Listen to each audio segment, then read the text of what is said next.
നമ്മുടെ നാട്ടിലെ വീട്ടമ്മമാർക്ക് വീട്ടിലിരുന്ന് ജോലി, അതിപ്പോൾ വീട്ടിലിരുന്നൊരു പണിയായി തുടങ്ങിയിട്ടുണ്ട്, 8ന്റെ പണി. വീട്ടിലിരിക്കുന്ന വീട്ടമ്മമാർക്കൊക്കെ വർക്ക് ഫ്രം ഹോം. ഇതൊക്കെ എന്തിന്റെ ബേസിലാണ് പൗർണമി ഇതെല്ലാം ഇങ്ങനെ പടുത്തു വിടുന്നത്? ഇതിൽ എന്ത് വിശ്വാസയോഗ്യതയുള്ളത്? വിശ്വാസവും യോഗ്യതയൊന്നും ആർക്കും ആവശ്യമില്ല. കാശ് കിട്ടും എന്ന് കണ്ടു കഴിഞ്ഞാൽ സ്വാഭാവികമായിട്ടും ആരും ചാടി വീഴും. അത് ഓരോരുത്തരുടെയും ബുദ്ധിമുട്ടുകളും അല്ലെങ്കിൽ ആ ഒരു സാഹചര്യങ്ങളെ എല്ലാം മുതലെടുക്കാൻ വേണ്ടി കുറെ അധികം ആളുകൾ ഇങ്ങനെ തക്കം പാർത്തിരിക്കുന്നു. കൃത്യമായ സമയത്ത് ചാടി വീഴുന്നു, വിടുന്നവരെ അവർ ചാക്കിട്ട് പിടിക്കുന്നു, അല്ലെ വരയിട്ട് പിടിക്കുന്നു എന്ന് വേണം പറയാൻ. നമുക്കറിയാം, ഇപ്പം ഓൺലൈൻ മാധ്യമങ്ങൾ അല്ലെങ്കിൽ എല്ലാവരും തന്നെ ഭയങ്കരമായിട്ട് ആക്റ്റീവായിട്ട് ഉപയോഗിക്കുന്നതാണ് സോഷ്യൽ മീഡിയ പ്ലാറ്റ്ഫോമുകളെല്ലാം തന്നെ. ഏറ്റവും കൂടുതൽ തട്ടിപ്പുകൾ നടക്കുന്നതും ആ ഒരു മീഡിയം വഴി തന്നെയാണ്. ഇപ്പം സ്വാഭാവികമായിട്ടും ഫേസ്ബുക്ക് ആയാലും നമ്മൾ ചുമ്മാ ഗൂഗിൾ ക്രോമിൽ നോർമലി നമ്മൾ സെർച്ച് ചെയ്യുന്ന പോലെ എവിടെയെങ്കിലും ജോലി അവൈലബിൾ ആണോ എന്ന് ജസ്റ്റ് ഒന്ന് സെർച്ച് ചെയ്താൽ മതി. പിന്നെ നമ്മൾ ഏത് ഫേസ്ബുക്ക് ആയിക്കോട്ടെ അല്ലെങ്കിൽ ഇൻസ്റ്റഗ്രാം ആയിക്കോട്ടെ, ഈ കയറുന്ന ആപ്ലിക്കേഷനുകളിലെല്ലാം വർക്ക് ഫ്രം ഹോം അല്ലെങ്കിൽ ജോബ് ആപ്ലിക്കേഷൻ അല്ലെങ്കിൽ അപ്ലൈ ഫോർ ജോബ് എന്ന് പറഞ്ഞിട്ട് ഇങ്ങനെ ഓപ്ഷൻസ് വന്നുകൊണ്ടിരിക്കും. സ്വാഭാവികമായിട്ടും എന്താണ് സംഭവം എന്നറിയാൻ ആരെങ്കിലും ഒക്കെ ക്ലിക്ക് ചെയ്യും. അങ്ങനെ ഒരു വാട്സാപ്പ് നമ്പർ കിട്ടും, പിന്നെ അതിൽ ചാറ്റ് ചെയ്യും. അങ്ങനെ സംസാരിച്ച് ഇവരുടെ കെണിയിലേക്ക് നമ്മൾ പോലും അറിയാതെ ചെന്ന് വീഴുന്ന ഒരു സാഹചര്യവും അവസ്ഥയാണുള്ളത്.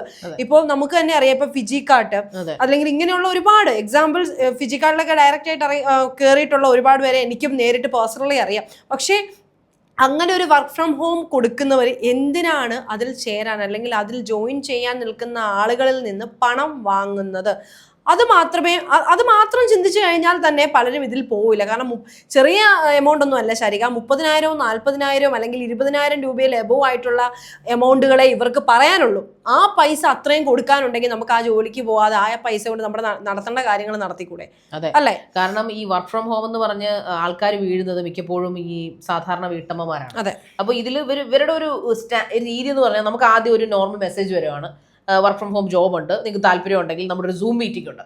സൂം മീറ്റിംഗ് എന്നൊക്കെ സ്വാഭാവികമായിട്ടും എടാ ഹസ്ബൻഡ് ആയാലും വൈഫായാലും ഇരിക്കാൻ സൂം മീറ്റിംഗ് ഒക്കെ ഉണ്ടോ, എന്നാൽ ഒരു സൂം മീറ്റിംഗ് അറ്റൻഡ് ചെയ്യാം. അപ്പൊ സൂം മീറ്റിംഗിൽ വീഡിയോ ഇല്ല, ഓഡിയോ മാത്രമേ ഉള്ളൂ. അപ്പൊ സൂം മീറ്റിംഗിൽ ഇരുന്നുകൊണ്ട് ഈ പറയുന്ന പോലെ ഫിജിക്കാർട്ട് ഇതുപോലുള്ള സംഭവങ്ങളാണ് കൂടുതലും. ഇവർ വന്നിട്ട് കുറെ കാര്യങ്ങൾ നമ്മളോട് പറയുന്നു, നിങ്ങൾ ഇന്നത് അറ്റൻഡ്. അപ്പോൾ പിന്നെ ഇവർ കാണിച്ച് പറ്റിക്കുന്നതെന്ന് പറഞ്ഞു കഴിഞ്ഞാൽ ഇതിന്റെ പേരിൽ ഓരോരുത്തരും ലക്ഷറി ആയിട്ടുള്ള കാറുകൾ വാങ്ങിക്കുന്നു. ഞാൻ ഇവിടെ വർക്ക് ജോയിൻ ചെയ്ത് കഴിഞ്ഞ ഒരൊറ്റ പൈസ പോലും ഇൻവെസ്റ്റ്മെന്റ് ഇല്ലാതെ ഞാൻ കാർ വാങ്ങിച്ചു, വീട് വാങ്ങിച്ചു, പിന്നെ എല്ലാ വർഷവും ഞാൻ മലേഷ്യയിലേക്ക്, സിംഗപ്പൂരിലേക്ക് അച്ചീവ്മെന്റ് അവാർഡ്സ് കൊടുക്കുന്നു, അച്ചീവ്മെന്റ് അവാർഡ്സ് കിട്ടുന്നു. എനിക്കൊരു മാസം ഞാൻ ഇവിടെ കയറുമ്പോൾ അവർ പറയുന്ന വീഡിയോസ്, അത് ഏറ്റവും രസം എന്ന് പറഞ്ഞു കഴിഞ്ഞാൽ ഫാമിലി വ്ളോഗേഴ്സ് വരെയാണ് ഇതിൽ പരസ്യം ചെയ്യുന്നത്. ഫാമിലി വ്ളോഗേഴ്സ് എന്ന് പറഞ്ഞാൽ അത്യാവശ്യം സബ്സ്ക്രൈബേഴ്സ് ഉള്ള ഈ ഫാമിലി വ്ളോഗർമാരെ മാത്രം നോക്കിയിരിക്കുന്ന സാധുക്കളുണ്ട്. ആ ഫാമിലി വ്ളോഗർമാർ തന്നെ പറയുകയാണ്, നീ എന്തിനാ വിഷമിക്കുന്നത്, എനിക്കൊരു 10,000 രൂപ ലാപ്ടോപ്പ് വേണം അച്ഛാന്ന് പറയുമ്പോൾ ഉടനെ അമ്മ അകത്ത് അടുക്കളയെന്ന്, നീ എന്തിനാ അച്ഛനോട് ചോദിക്കുന്നത്, ഞാൻ തരില്ലേ? ഉടനെ മോള് ചോദിക്കുക, അമ്മയ്ക്ക് എവിടുന്ന പൈസ? അത് ഞാൻ ഇന്ന കാർട്ടിൽ കയറുന്നു, ഇൻവെസ്റ്റ്മെന്റ് ഒന്നും ഇല്ലാതെ ഞാൻ ഈ മൊബൈലിൽ തോണ്ടിക്കൊണ്ടിരിക്കുമ്പോൾ നീ എന്താ വിചാരിച്ചത്, ഇതൊക്കെ കണ്ടോണ്ടിരിക്കുവാണെന്നാണോ? അല്ല, ഞാൻ പൈസ ഉണ്ടാക്കി. എങ്ങനെയാ മൊബൈൽ തോണ്ടിയാ ഉടനെ പൈസ ഉണ്ടാവോ? അല്ല, ശരിക്കും അതൊന്നും ശരിക്കും മനസ്സിൽ ശരിക്കും പറഞ്ഞ ഒരു മണി ചെയിൻ ആണ് അല്ലേ?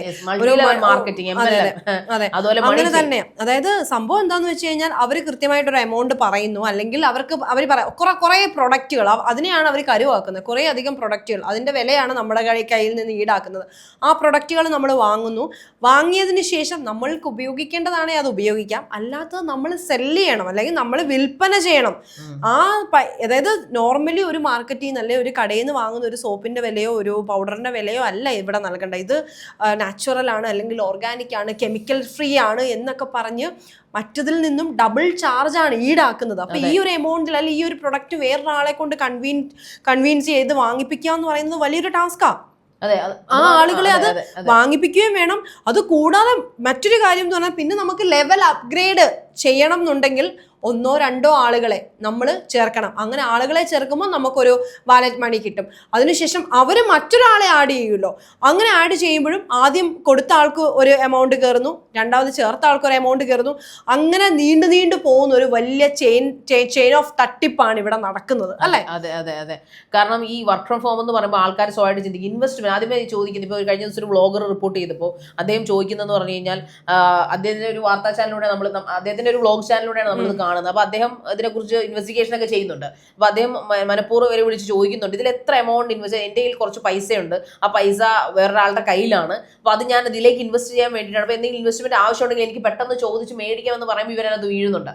ഇവർ പറയുന്നുണ്ട് അത് ഞാൻ ആദ്യം ലൂസായിട്ടാണ് വാങ്ങിക്കുന്നത്, അല്ലെങ്കിൽ നിങ്ങൾക്ക് ഒരു സെക്ഷൻ സി സെക്ഷനോ ഏതോ സെക്ഷനൊക്കെ ആയിട്ട് വാങ്ങിക്കാം, പക്ഷെ ലൂസായിട്ട് വാങ്ങിക്കുമ്പോൾ ഒരു 40,000 രൂപ, അതായത് 30-40 ഒക്കെ വളരെ നിസ്സാരം. 30 രൂപ 40 രൂപ എന്ന് പറയുന്ന പോലാണ് 30,000 എത്ര ലക്ഷമായി, 4 ലക്ഷം രൂപയായി 10 പേര് വാങ്ങിക്കുമ്പോൾ. അപ്പോൾ എത്ര ലാഭമാണ് ഇവർ ഇതിനകത്ത് ഉണ്ടാക്കുന്നത്. എന്നാൽ അതിന്റെ ഇടയ്ക്ക് വരുന്ന കമന്റുകളും താഴെ ഈ വ്ളോഗർ ചെയ്യുന്നതിന് താഴെ കുറെ കമന്റ്സ് വരുന്നുണ്ട്. അതിനകത്ത് പലരും ഈ പറയുന്ന പോലെ വിജി കാർഡിനെ പോലെയുള്ള പല ടൈപ്പ് ഓഫ് ആൾക്കാരുണ്ട്, ഈ MLM ആയിട്ട് ഇറങ്ങുന്ന വലിയ വലിയ പ്രമുഖന്മാരുണ്ട്. അവരുടെ ഈ സംഭവങ്ങൾ താഴെ പറയുന്നത്, ഞങ്ങൾ പ്രൊഡക്റ്റ് വാങ്ങിക്കരുതെന്ന് ഞാൻ എൻ്റെ പെങ്ങളോട് പറഞ്ഞു, എൻ്റെ ഭാര്യയോട് പറഞ്ഞു, എൻ്റെ മകളോട് പറഞ്ഞു, അവർ കേട്ടില്ല. എന്നിട്ട് അവസാനം 20,000, 10,000, 30,000 പ്രോഡക്റ്റ് വാങ്ങിച്ച് അവിടെ പൊടിയും പിടിച്ചിരിക്കുന്നു എന്നാണ് പറയുന്നത്. നമ്മൾ ഒന്ന് മനസ്സിലാക്കേണ്ട ഒരു കാര്യം എന്ന് പറഞ്ഞാൽ, 1 രൂപ പോലും ഒരാളും നമുക്ക് വെറുതെ തരില്ല. പണിയെടുത്താൽ മാത്രമേ കാശ് കിട്ടത്തുള്ളൂ. അത് എത്ര പറഞ്ഞാൽ, ഇവൻ ഈ ആൾക്കാരുടെ ഒരു മിഥ്യാധാരണയാണ് ഈ യൂട്യൂബർമാര് പൈസ ഉണ്ടാക്കുന്നത് വെറുതെ അങ്ങ് ചുമ്മാതിരുന്ന് ഇഷ്ടംപോലെ പൈസ യൂട്യൂബ് കൊടുക്കുന്നത് വെറുതെയാണ്.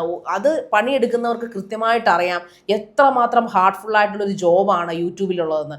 അതിൻ്റെ ഓരോ സബ്സ്ക്രൈബേഴ്സിനും ഓരോ വ്യൂവിനും ഹാർഡ് കോർ വിയർപ്പും മുടക്കിയാൽ മാത്രമേ ഈ പറയുന്ന പോലെ $1 നമുക്ക് കിട്ടത്തുള്ളൂ. അത് മനസ്സിലാക്കാതെയാണ് പലരും ഈ പറയുന്ന ഈ ഫെയിം ആയിട്ടുള്ള മിക്ക യൂട്യൂബേഴ്സിനോട് തിരക്കി കഴിഞ്ഞാൽ അവരെല്ലാം വന്നത് വളരെ മോശപ്പെട്ട ഒരു സാഹചര്യത്തിൽ നിന്നാണ്, വളരെ ദരിദ്രപരമായിട്ട് സാഹചര്യത്തിൽ നിന്നാണ്. അതിൽ നിന്ന് അവർ ഹാർഡ് വർക്ക് ചെയ്ത് ഉണ്ടാക്കിയതെന്ന് കാണുന്നതല്ല. അങ്ങനെ അല്ലാത്തൊരു വളരെ എക്സെപ്ഷൻ. ഈ കഴിഞ്ഞ ദിവസം ഞാൻ കണ്ട അൺബോക്സിംഗ് ഡ്യൂഡ് എന്ന് പറഞ്ഞൊരു ചാനൽ, അതിന് മുമ്പ് വരെ എനിക്ക് ആ പയ്യനെ കുറിച്ച് വലിയ അഭിപ്രായമൊന്നുമില്ലായിരുന്നു, സീരിയസ്ലി പൗർണമി. കാരണം ഭയങ്കര പോഷായിട്ട് നടക്കുന്ന വലിയ 10-26, ഈ ഇടയ്ക്കാണ് എൻ്റെ കല്യാണം കഴിഞ്ഞ് 10-26 വയസ്സുള്ള ഒരു പയ്യൻ അൺബോക്സിംഗ് ഡ്യൂഡ് ആങ്ങളെയും പെങ്ങളുള്ള ഒരു ചാനലാണ്. അതിനകത്ത് അവൻ എപ്പോഴും ഫോണുകൾ അൺബോക്സ് ചെയ്യുന്ന ഒരു സംഭവമാണ് കാണിക്കുന്നത്. അത് കഴിഞ്ഞ് ഒരു മിനി കൂപ്പർ എടുക്കുന്നു, പിന്നെ എറണാകുളത്ത് 1-2 കോടിയുടെ വീട് വെക്കുന്നു. അങ്ങനെയൊക്കെ കാണുമ്പോൾ നമ്മളോർക്കോ ഇവന്റെ ഉപ്പ എന്തോ ഗൾഫിലാണ് എന്തൊക്കെ ഇവർ പറഞ്ഞിരുന്നത്, ഉപ്പ ഗൾഫിലാണ്, അപ്പം ഇവർ ഉപ്പാടെ കാശുണ്ട്, പിന്നെ ഇതിൽ നിന്ന് ഇവർ ഭയങ്കര ലാവിഷാണ്. കഴിഞ്ഞ ദിവസം അവൻ വന്നൊരു വീഡിയോ ഇട്ടു. സത്യം പറഞ്ഞ ചെറുക്കനോട് എനിക്ക് ഭയങ്കരമായ ബഹുമാനം തോന്നിയൊരു മൊമെന്റ് ആണ്. എല്ലാവരും കണ്ടുപഠിക്കേണ്ട ഒരു സാധനം തന്നെയാണ്. അവൻ പറയുന്നത്, ഞാൻ ഒറ്റമുറി വീട്ടിലാണ് ഞാനും എൻ്റെ ഉമ്മയും എൻ്റെ അനിയത്തിയും കഴിഞ്ഞിരുന്നത്. 3-ാമത്തെ വയസ്സിൽ അവൻ്റെ വാപ്പ അവനെ ഉപേക്ഷിച്ചു പോയി. അവൻ്റെ ഉമ്മയും വാപ്പയും ഡിവോഴ്സ്ഡായി. അവൻ്റെ 3-ാമത്തെ വയസ്സിൽ ആ പെങ്കൊച്ച് ഡ്യൂഡി എന്ന് പറയുന്ന ആ പെങ്കൊച്ച് ആ സമയത്ത് ഉമ്മയുടെ വയറ്റിലാണ്. തൊട്ടടുത്തുള്ള ആളെ തന്നെ വിവാഹം കഴിച്ചു. പക്ഷെ ഇവർ തമ്മിലുള്ള പ്രശ്നങ്ങളും പൊരുത്തക്കേടുകളും കാരണം അവർക്ക് പിരിയേണ്ടി വന്നു. എന്നിട്ട് ആ ഒറ്റമുറി അടുക്കളയും റൂമുമുള്ള അതിനകത്ത് ഇരുന്നുകൊണ്ട് ചെറിയ ചെറിയ മധുര പലഹാരങ്ങളും കട്ട്ലറ്റും വിറ്റാണ് ആ ഉമ്മ അവരെ വളർത്തുകയും പഠിപ്പിക്കുകയും ചെയ്തത്. ഉമ്മ ആദ്യമായിട്ട് മേടിച്ചു കൊടുത്തൊരു 81,000 രൂപയുടെ ലാപ്ടോപ്പ്, അത് ഒരു പക്ഷേ എവിടെ നിന്നൊക്കെയോ കടം മേടിച്ചു. അത് മേടിച്ചപ്പോഴും ആൾക്കാർ ചോദിച്ചു എന്തിനാണ് ഇത് അവന് വാങ്ങിച്ചു കൊടുത്തതെന്ന് ചോദിച്ചാൽ, ഇത് ഞാൻ ഉമ്മയുടെ ചരിത്രം തലവരെ മാറ്റി കുറിക്കുമെന്ന് പറഞ്ഞുകൊണ്ടാണ് അവരത് തുടങ്ങിയത്. അങ്ങനെയാണ് എറണാകുളത്തേക്ക് വരുമ്പോഴും അവർക്ക് ആകെ ഉണ്ട്, അവർ കോഴിക്കോടുകാരാണ്, കോഴിക്കോട് നിന്നെല്ലാം വിറ്റുപറക്കി എറണാകുളത്തേക്ക് വരുമ്പോഴും വാടക വീട്ടിലാണ് അവർ താമസിച്ചിരുന്നത്. അവിടെ നിന്ന് എറണാകുളത്തേക്ക് ഇതിന്റെ കാര്യത്തിനായിട്ട് വരുമ്പോൾ 400 സബ്സ്ക്രൈബേഴ്സ് ആണ് അവന്റെ ചാനലിൽ ഉണ്ടായിരുന്നത്. ഇന്ന് അവന്റെ സബ്സ്ക്രൈബേഴ്സ് എന്ന് പറഞ്ഞാൽ 40 ലക്ഷം സബ്സ്ക്രൈബേഴ്സ് ആണ്. Such A huge hard work. അതിനകത്ത് പറയുന്നുണ്ട് ഓരോ പൈസയും ഞങ്ങൾ അത് അറിഞ്ഞാണ് ചിലവാക്കുന്നത്. പൈസയുടെ വില നന്നായിട്ട് അറിഞ്ഞു തന്നെയാണ് ഞങ്ങളുടെ ഉമ്മിച്ച് ഞങ്ങളെ വളർത്തിയത്. അറിയാം, വാപ്പ ഇല്ലാത്തൊരു സിംഗിൾ മദർ ആയിട്ടാണ്. സത്യത്തിൽ അന്ന് എനിക്ക് ആ പയ്യനോട് ബഹുമാനം തോന്നി. ഇതൊക്കെയാണ് യൂട്യൂബ് ബ്ലോഗേഴ്സ് പ്രൊമോട്ട് ചെയ്യുകയും പരസ്യം ചെയ്യുകയും ചെയ്യേണ്ടത്. അല്ലാതെ വിജി കാർട്ട് പോലുള്ള വർക്ക് ഫ്രം ഹോം സത്യത്തിൽ പാവപ്പെട്ട ഇപ്പം ഞാനോ താനോ ഒക്കെ സാധാരണ ഒരു വീട്ടമ്മയാണെങ്കിൽ ഈ മറ്റ് യൂട്യൂബ് വ്ളോഗേഴ്സ് എനിക്ക് ഇഷ്ടമുള്ള ഈ അൺബോക്സിംഗ് വീഡിയോ എന്ന് പറയുകയാണ്, എന്റെ കൂപ്പൺ കോഡ് ഉപയോഗിച്ച് കഴിഞ്ഞാൽ നിങ്ങൾക്ക് വർക്ക് ഫ്രം ഹോം ഇത് കിട്ടും, ഇന്നത് ചെയ്യാമെന്ന് പറയുമ്പോൾ നമ്മൾ സ്വാഭാവികമായിട്ട് വിശ്വസിക്കും. അത് തന്നെയാണ് ഇവിടെ സംഭവിച്ചത്. ഇപ്പം ഈ ഫാമിലി വ്ളോഗേഴ്സിനെല്ലാം അത്യാവശ്യം നല്ല രീതിയിലുള്ള പ്രേക്ഷകരുണ്ട്. അപ്പൊ സ്വാഭാവികമായിട്ടും അത് കാണുന്ന ഒരാള് ഇവര് ഞങ്ങളെ കബളിപ്പിക്കത്തില്ല, ഇവര് പറയുന്നത് സത്യമായിരിക്കും എന്നുള്ള ഒരു വിശ്വാസം, അത് ശരിക്കും ആ ഒരു വിശ്വാസത്തിന്റെ പുറത്ത് മാത്രമാണ് ഇവർ ഇൻവെസ്റ്റ് ചെയ്യാനോ അല്ലെങ്കിൽ ഇതിൽ ക്ലിക്ക് ചെയ്യാനോ അല്ലെങ്കിൽ ഇത് ഉപയോഗിച്ച് നോക്കാനോ ഒന്ന് പോകുന്നത്. പക്ഷേ ഇവര് ശരിക്കും ഇവരുടെ പ്രേക്ഷകരെ ഇവരെ വിശ്വസിക്കുന്നു എന്നത് മനസ്സിലാക്കി ആ ഒരു വിശ്വാസത്തെ വിൽക്കുകയാണ്. കാരണം ഇവർക്ക് നല്ല പൈസ കിട്ടുന്നുണ്ട് ഈ ഒരു അഡ്വർടൈസ്മെന്റ് ചെയ്യുമ്പോൾ. അല്ലെങ്കിൽ അതുമായിട്ട് ഇപ്പം പലപ്പോഴും നമ്മളെല്ലാവരും കാണാറുള്ളതാണ് വെബ് സീരീസ് അല്ലെങ്കിൽ ഷോർട്ട് ഫിലിംസ്. ഒരു ഷോർട്ട് ഫിലിം എടുത്ത് നോക്കിയാൽ പോലും അതിനെ ഒരു പ്രൊഡ്യൂസ് ചെയ്യുന്ന അല്ലെങ്കിൽ അതിനൊരു അഡ്വർടൈസ്മെന്റ് വരുമ്പം ആ അഡ്വർടൈസ്മെന്റ് തരുന്ന ആ പ്രൊഡക്റ്റിനെ എങ്ങനെയും അല്ലെങ്കിൽ അത് ഒരു ആപ്ലിക്കേഷനെ ആവാം കുത്തിക്കയറ്റി ആ സ്റ്റോറിയിൽ അവരത് കൊണ്ടുവരും. ഈവൻ നമുക്ക് എല്ലാവർക്കും നല്ല സുപരിചിതമായ ഒരു വെബ് സീരീസ് ആയിരുന്നു കരിക്ക് എന്ന് പറഞ്ഞിട്ട്. അത് തന്നെ എത്രയോ തവണ എത്രയോ അഡ്വർടൈസ്മെന്റ്സ് അവർ എടുക്കുന്ന കണ്ടന്റിൽ അത് കണ്ടന്റിന്റെ പുറത്തുള്ളതാണെങ്കിൽ പോലും കാണുന്നവർക്ക് അത് തോന്നില്ല പുറത്തുള്ളതാണ് എന്ന്. ആ രീതിയിൽ പോലും അതിനകത്ത് ഇൻസേർട്ട് ചെയ്ത്, ആ സ്റ്റോറിയിൽ ഇൻസേർട്ട് ചെയ്ത് ഭയങ്കര നല്ല രീതിയിൽ കാണിച്ചുകൊണ്ടിരുന്നു. അപ്പൊ അതുപോലെ ചെയ്യുന്ന എത്രയോ ആളുകളുണ്ട്. സ്വാഭാവികമായിട്ടും അതെല്ലാം വിശ്വാസം.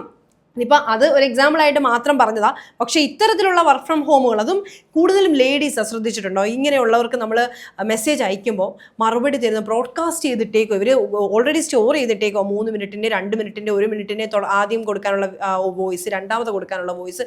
ഈ പയ്യൻ അത് ചെയ്തപ്പോഴും അങ്ങനെ തന്നെ ആ വോയിസ് വരുന്നത്. അപ്പം അവർ എടുത്തു പറയുന്ന ഒരു കാര്യം ഞാൻ ശ്രദ്ധിച്ചത്, നമ്പർ സേവ് ചെയ്തോ, ഇല്ലാന്നുണ്ടെങ്കിൽ നമ്പർ സേവ് ചെയ്യണം. അതെന്തിനാ? ഇവരുടെ സ്റ്റാറ്റസ് നമ്മൾ കാണണം. ഇവരിടുന്ന സ്റ്റാറ്റസ് ഇതുകൊണ്ട് ഇത്ര രൂപ ഉണ്ടാക്കി, ഇവരിങ്ങനെ ഏണിങ്സ് ഇടും.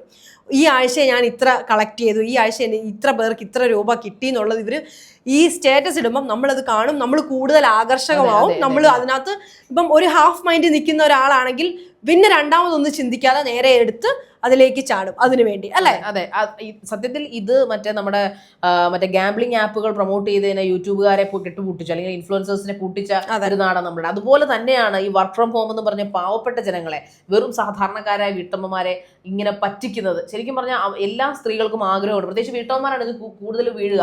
കാരണം അവർക്ക് ആഗ്രഹമുണ്ട് ഹസ്ബൻഡിനോട് ചോദിക്കാതെ, അല്ലെങ്കിൽ മകനോടോ മകളോടോ ചോദിക്കാതെ ഇൻഡിപെൻഡന്റ് ആയിട്ട് വീട്ടിലിരുന്നുകൊണ്ട് തന്നെ തങ്ങളുടെ ജോലിയൊക്കെ കഴിഞ്ഞ് തങ്ങൾക്ക് ചെയ്യാൻ പറ്റുന്ന എന്തെങ്കിലും ജോലികൾ ചെയ്ത് സമ്പാദിക്കണമെന്ന് അവർക്ക് ആഗ്രഹമുണ്ട്. ആ ഒരു നിസ്സാരമായ, അല്ലെങ്കിൽ ആ ഒരു വളരെ നിസ്സാരം എന്ന് പറയത്തില്ല, ആ ഒരു വളരെ ലളിതമായ ഒരു ആഗ്രഹം മുതലാക്കിക്കൊണ്ടാണ് ഇങ്ങനത്തെ വൃത്തികെട്ട ഇൻഫ്ലുവൻസേഴ്സ് ഈ പറയുന്ന പണം ഈ പറയുന്ന ലൂട്ട് ചെയ്യുന്ന ആൾക്കാരുടെ കൂടെ ചേർന്നുകൊണ്ട് ഈ പറയുന്ന വർക്ക് ഫ്രം ഹോം എന്ന് പറയുന്ന സംഭവം അനൗൺസ് ചെയ്യുകയും അത് അഡ്വർടൈസ് ചെയ്യുകയും ചെയ്യുന്നു എന്നുള്ളതാണ് അതിൽ ഏറ്റവും വലിയ ഖേദകരമായ സത്യം.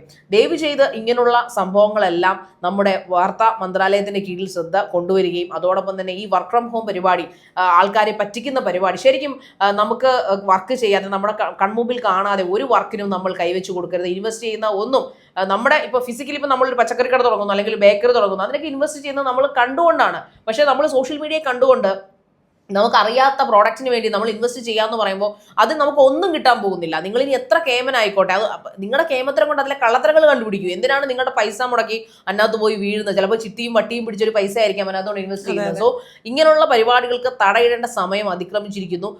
മലയാളികൾ അല്ലേ തന്നെ ഡിജിറ്റൽ ഇച്ചിരി വീക്കാണ്. ഡിജിറ്റൽ തട്ടിപ്പുകളിൽ എല്ലായ്പ്പോഴും ചെന്ന് വീഴുന്ന ആളുകളാണ് ഈ മലയാളികൾ എന്ന് പറയുന്നത്. അതുകൊണ്ട് തന്നെ ഇങ്ങനെയുള്ള വർക്ക് ഫ്രം ഹോം പരിപാടികൾ, പ്രത്യേകിച്ചും ഇൻഫ്ലുവൻസേഴ്സ് ഒക്കെ ചെയ്യുമ്പോൾ അതിലൊരു മോണിറ്റൈസിങ് അല്ലെങ്കിൽ ഒരു മോണിറ്ററിങ് ഉറപ്പായിട്ടും ഗവൺമെന്റിന്റെ ഭാഗത്തു നിന്ന് വേണം.